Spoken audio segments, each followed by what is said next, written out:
Bismillah ar-Rahman ar-Rahim. My dear students, Assalamu alaikum. Today we are going to study the second part of the battles. That part is against the Romans, Byzantine Empire. Let's start studying the topic. First of all, you need to have the introduction about the Roman Empire or Byzantine Empire. So basically, the Byzantine Empire was a Christian empire, and Romans at that time were also the superpower. So at the time when Holy Prophet started his preaching, there were two superpowers of the world, the Persians and the Romans. They used to rule the vast area of the world, the Persians, and that is why they also have many clashes with the Persians. So both powers, superpowers Roman and the Persian, they were used to fight each other all the time. So Roman Eastern power empire actually consists of three major parts. Number one, Syria, Jerusalem, and Egypt. So the Byzantine Empire consists of these three parts. Okay, now let's start studying about the relation. So basically, Romans are the people of the book, and they used to believe in Hazrat Isa alayhi salam. So in the beginning, when Muslim actually started their preaching, when Holy Prophet, peace be upon him, migrated from Makkah to Medina, the Muslims have some friendly relationship with them. For example, when Holy Prophet actually started to wrote different letters to different king and emperors, our letter also written to the Roman emperor Heraclius. The Roman emperor, when he heard about the arrival of the new prophet, when he heard about the character of the Holy Prophet, when he received the letter, he respect that letter with honor and dignity. Not only honor and dignity, but also he praised the letter. And in the end, he also made a prediction that actually, if he is a true messenger, he is going to capture the whole of the world, even the Roman Empire. So he also sent a gift to the Holy Prophet, peace be upon him.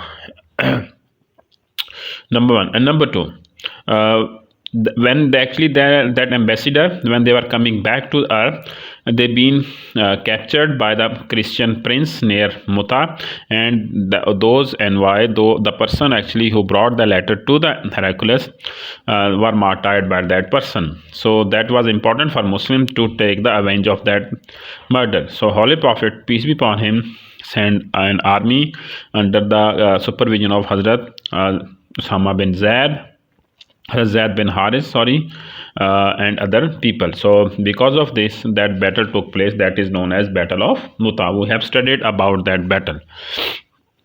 Okay, next, when Muslims started to gain more power within the Arab, so the empire, the Persian, actually they started to feel some threat from the Muslim.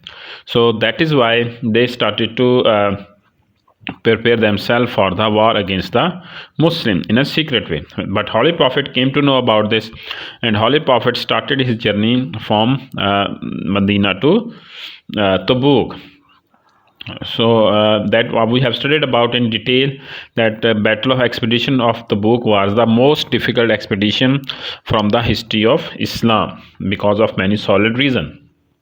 So Tabuk expedition took place because of this. So although that battle did not take place, the Romans, they got frightened and they ran from the battlefield, but Muslim got many benefits. The Muslim got made many agreement with the different tribes on the border of the Roman Empire, and actually because of this, that area was secured for the future issues. Okay, then comes during the Holy Prophet. When Holy Prophet was sick, he also prepared an expedition to Syria, because there were some issues was going on over there, and he arranged expedition under the leadership of Hazrat Usama bin Zaid, the son of Zaid bin Haris, who had been martyred in the Battle of Muta. Then during the time of Hazrat Umar, emperor helped the rebels and false prophet. We have stated that actually Abu Bakr Siddiq launched different campaign against the different people. Why? Because there were some issues going on within the land of the Arab, like false prophet, apostate tribe, refusal to pay zakat. All these people, they were getting help from different tribes, from different countries. So these people also got help from the Romans as well, because Roman thought that we need to help them in order to fight against Islam within the Arab territories. So basically these people, they were the proxies of the Roman Empire. So Holy Prophet Abu Bakr Siddiq started his campaign against different people in different areas. He also launched different campaigns in order to solve this matter. Because of the Battle of Ajnadin took place, that was against the Christians, because Christians were behind all these conspiracies. So that is why that battle took place at the place of Battle of Ajnadin.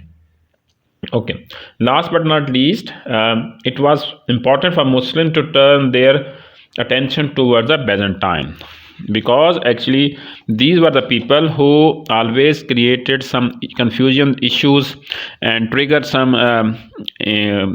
negative points against Islam and the Muslims all the time, from the time of the Holy Prophet, then in the time of Abu Bakr Siddiq. So that is why it was important for Muslims, for Hazrat Umar, to take some serious steps in order to solve this matter once for all. Because the Persians, they had been defeated in the eastern side, while the northern side, actually it was still a threat for the Muslim. So Hazrat Umar actually started a series of battle against these people in order to conquer that area, so that actually these people might not create an issue for the Muslims in the future.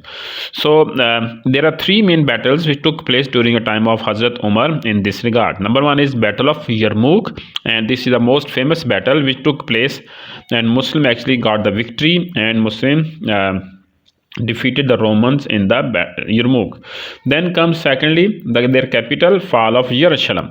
So Muslim got captured the most sacred city of the world after Makkah and Medina, Jerusalem, without any kind of a bloodshed and without any kind of a killing. That is an important activity.